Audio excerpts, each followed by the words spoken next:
This is Claire Haidar. I'm the CEO of a company called Wonder.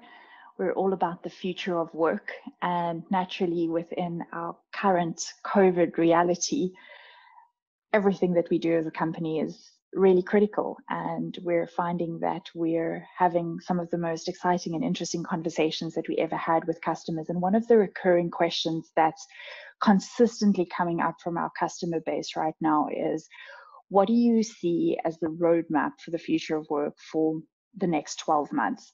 And what I've basically done is I've broken this down into 5 different phases, which I think is going to play out over the next 12 months for the majority of companies. And I'm just going to be sharing those 5 phases with you. And, you're welcome to kind of pinpoint yourself in that journey.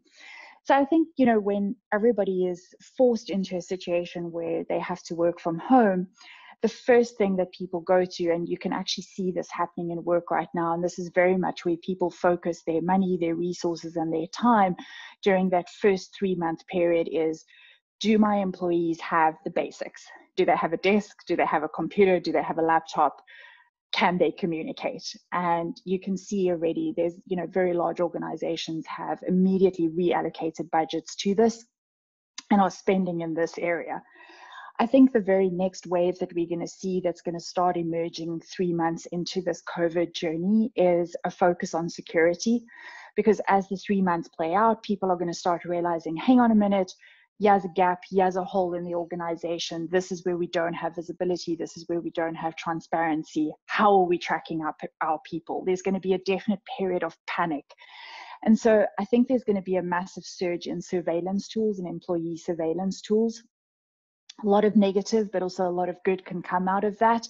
And I think it's something that we really do need to prepare for, as that's going to be this next wave that we're going to hit into now come the summer months.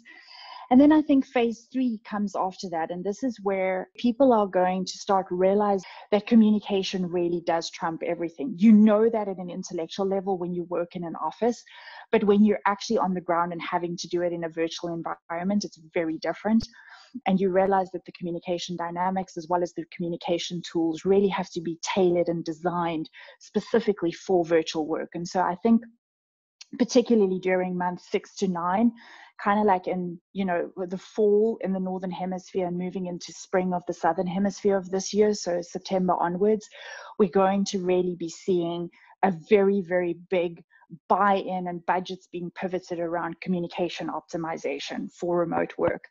And I think moving on from there, we're going to be moving into phase 4 of this buying journey and of this future of work journey, where the real hard pain of virtual work is going to start surfacing. This is where people are going to start experiencing very real frustrations. And that's where visibility and transparency around workflow and actually being able to work together across virtual spaces is going to be absolutely critical. And one of the interesting things, like a lot of assumptions have been made specifically around why are people not mass buying workflow management tools right now or project management tools. This is why. You actually have to go through those phases that I've just outlined before you get to that. You have to really experience the pain before you understand the value of investing in those things. And so I think the deep investment there will come in project management tools, automation, integration, those type of things. And then in phase 5, which I believe will only be coming in about a year from now, so sort of this time next year, is where people are going to realize, okay, we've put the operational tools in place, we've given the basic working tools to our employees, but there's still a key element missing in this adaptation and this evolution into remote and virtual work. And what is that? It's the culture piece. Fundamentally, working in a virtual office is entirely different. It is a whole different culture to working in person in an office with coworkers. And that culture piece requires significant change management, and it requires a change in mindset. And I think that is the work that people will start developing and start investing in approximately a year. So that's my thoughts just for today.